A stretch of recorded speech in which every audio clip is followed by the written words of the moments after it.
Una mañana de abril de 1980, Carvina y su hija Mary, de 12 años, se dirigían al mercado, cuando en un descuido un extraño hombre de aspecto indigente se acercó a la pequeña y le dijo que tenía un regalo para ella. La inocente niña se acercó con curiosidad a aquel sujeto, cuando repentinamente la estrujó y salió corriendo del lugar con la niña en brazos, que gritaba por la ayuda de su mamá. Al percatarse de esto, los comerciantes persiguieron al raptor y afortunadamente lo alcanzaron, salvando a la niña de un terrible destino.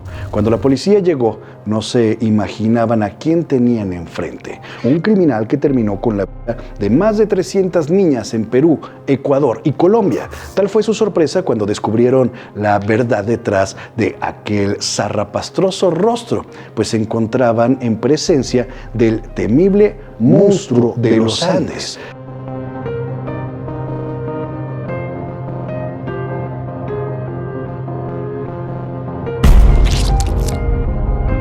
Pedro Alfonso López nació el 8 de octubre de 1948 en un poblado de Nariño, Colombia.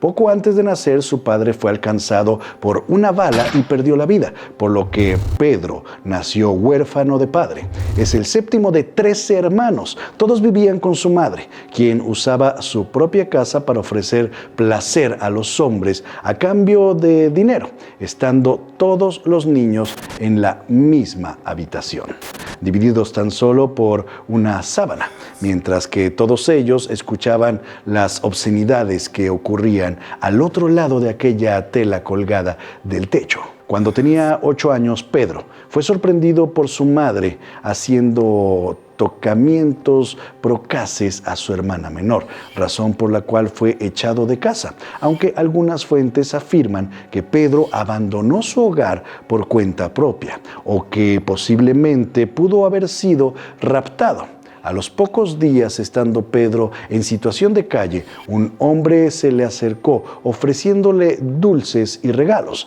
Pedro los aceptó, pero las intenciones de aquel desconocido no eran tan buenas, pues le dijo al niño que tenía más regalos y así logró llevarlo al interior de una finca abandonada, en donde finalmente abusó y lastimó la inocencia e integridad de Pedro, hecho que quedó marcado toda su vida y que representó un factor muy latente en sus futuros delitos. Desde entonces, Pedro tuvo que adaptarse a la cruda vida en las peligrosas calles de Colombia, hasta que a la edad de 12 años, 2 ancianos decidieron adoptarlo y durante los siguientes 3 años, Pedro gozó de una vida tranquila, educación y techo. Sin embargo, vivió de nueva cuenta la mala suerte de ser agredido íntimamente por uno de sus profesores, razón por la cual Pedro decidió regresar a las calles, no sin antes saquear una oficina de su escuela.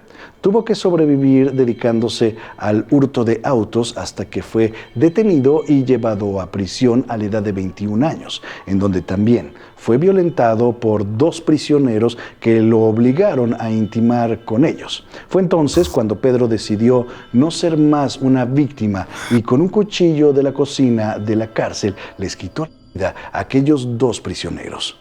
Por este suceso, su condena en prisión aumentó 2 años más, quedando libre en 1971 a los 23 años de edad. Al descubrir su placer por ver cómo la vida de una persona se apaga frente a él, se dedicó a recorrer los pequeños poblados de la cordillera de los Andes, en donde sustrajo jovencitas para saciar sus libidinosos deseos y posteriormente arrebatarles la vida, hasta que unos indios ayacuchos lo atraparon y decidieron hacer justicia por propia mano. Pero fue salvado por una mujer misionera que convenció a los indios de entregarlo a las autoridades. La anciana misionera lo llevó a la comisaría, pero la negligencia de las autoridades de entonces hizo que ignoraran el caso por no querer invertir recursos en problemas relacionados con las tribus. Así que lo deportaron a Ecuador.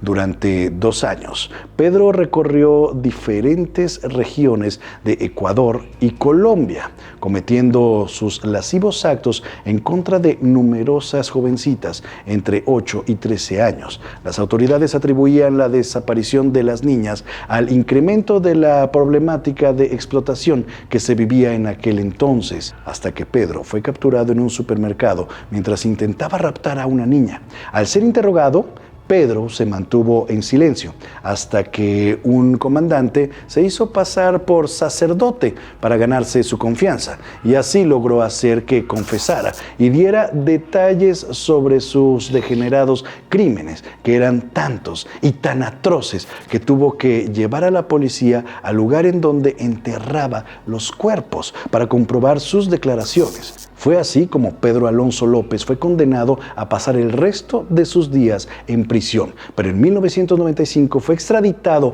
a un hospital psiquiátrico y, al ser declarado sano, fue liberado en 1998 ante la indignación del pueblo colombiano. Desde entonces, nada se sabe sobre Pedro Alonso López y se cree que aún sigue con vida, puesto que en 2002 Colombia emitió una petición de búsqueda y captura de Pedro Alonso López, aunque en realidad nadie conoce su paradero. ¿Conoces a alguien más que debería de estar en esta lista de seriales? Házmelo saber a través de tus comentarios. Yo soy Alberto del Arco. Hasta pronto.